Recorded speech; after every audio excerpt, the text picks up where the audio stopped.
Tomorrow marks my son's long-awaited wedding.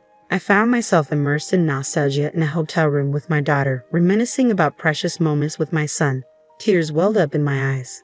"Mom, are you crying already?" teased my daughter, prompting me to quickly wipe away my tears. Concerned about our pet dog, Marine, back home, I tapped a button to check the live feed from the pet camera. To my shock, the screen didn't show our beloved dog, but instead revealed my husband and another woman embracing on our bed. My daughter, curious about my stunned reaction, peered at the smartphone and exclaimed, "This is Isabella." Isabella was none other than my future daughter-in-law. Taking the smartphone from my son's selfie stick, my daughter turned to me with a serious expression. "Let's reveal this tomorrow." I hesitated, not wanting to spoil my son's special day, but a chilling phrase from the smartphone made me accept my daughter's proposal. "I'm going to expose everything to everyone.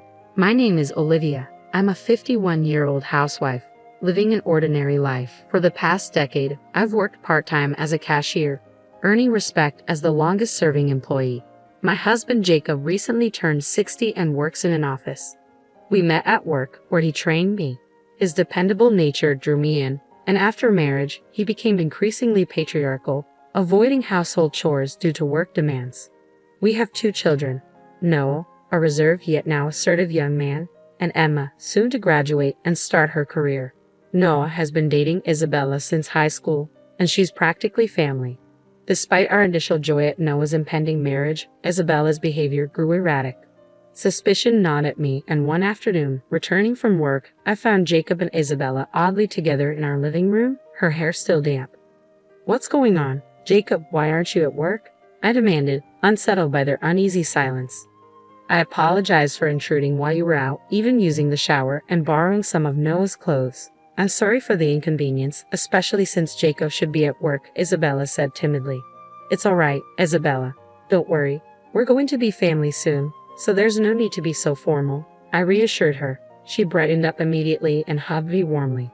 Isabella's outgoing nature made physical affection like this quite common, so I accepted it easily.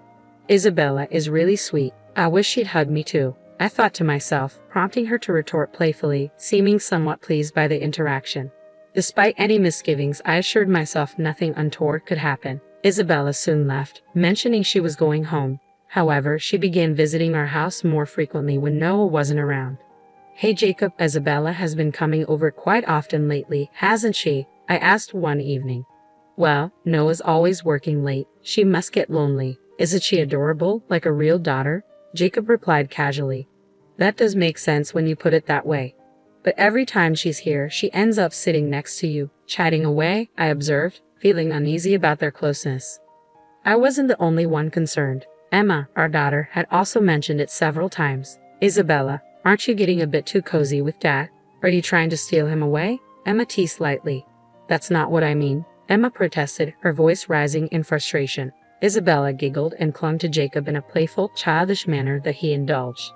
Witnessing this odd scene, Emma and I began to feel increasingly uncomfortable around Isabella. Eventually, when our son Noah finally had a day off, we decided to go wedding dress shopping.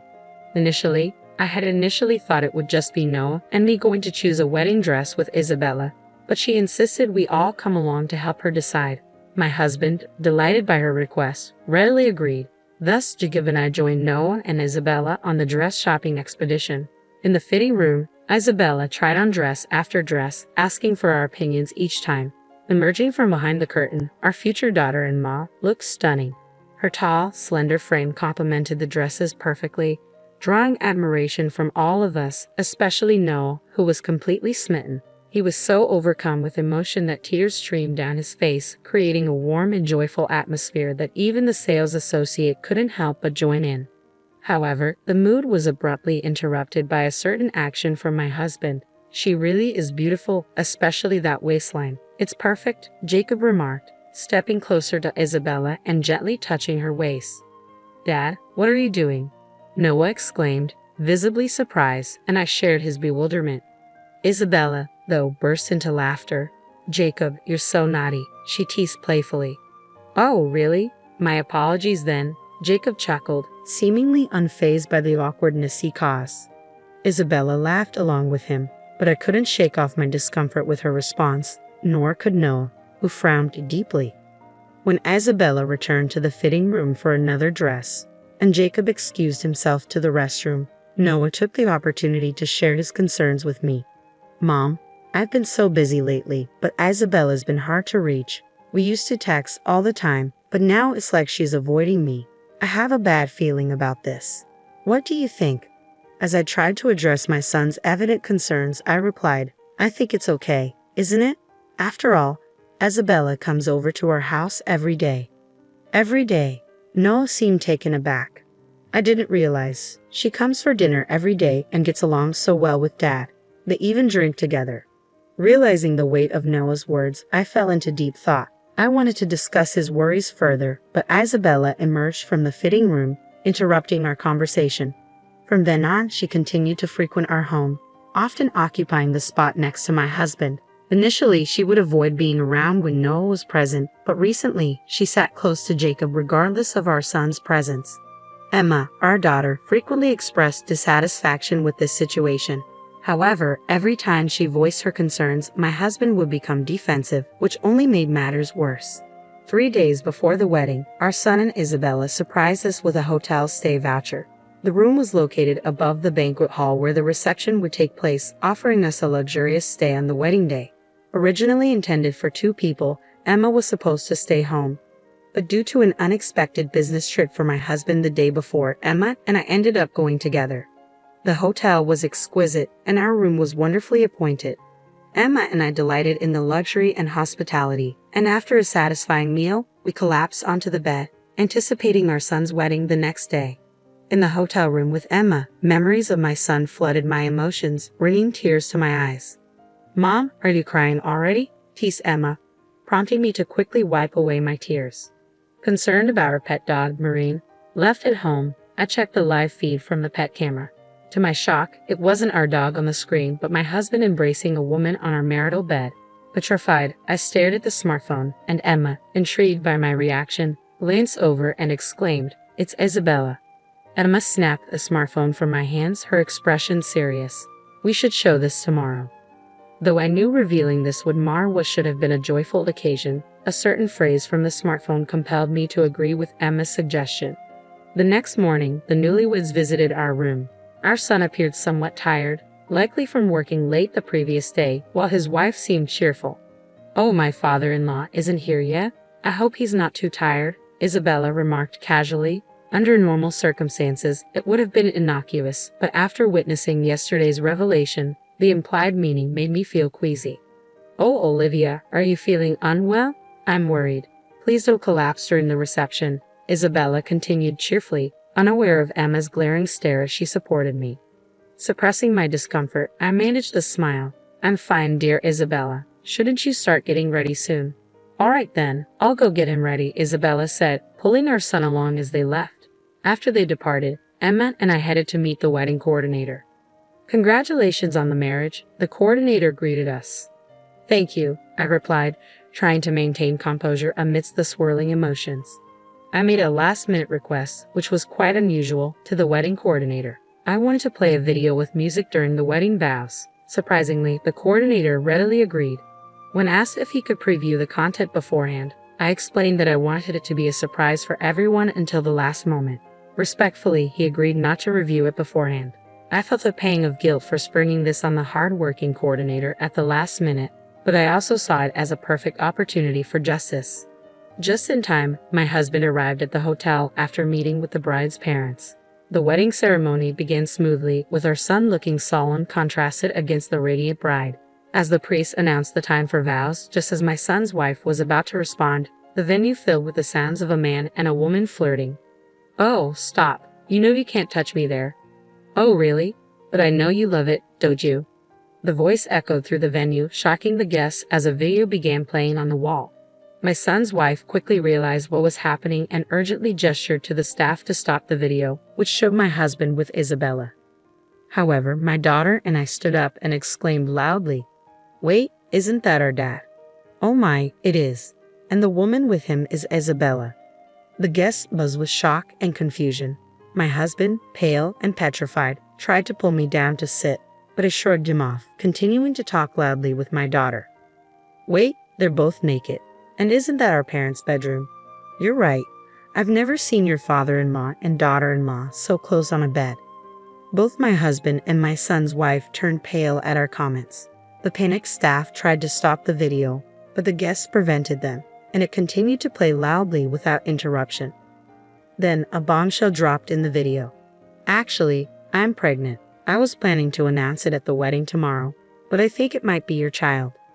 That's great. It'll be fun if Noah ends up raising my child. And when the child is born, we can have another one. The venue erupted in disbelief and chaos as the guests reacted to the shocking revelations in the video. I felt a throbbing headache building from this surreal drama unfolding around us. The guests were stunned and started whispering amongst themselves. My son's wife attempted to stop the audio herself, but her elaborate dress hindered her efforts, causing her frustration to grow as the video continued to play. "Stop it, Jacob," she exclaimed in vain. "Haha, maybe I should suggest we all live together and leave all the housework to the old hag." My husband's voice echoed through the venue.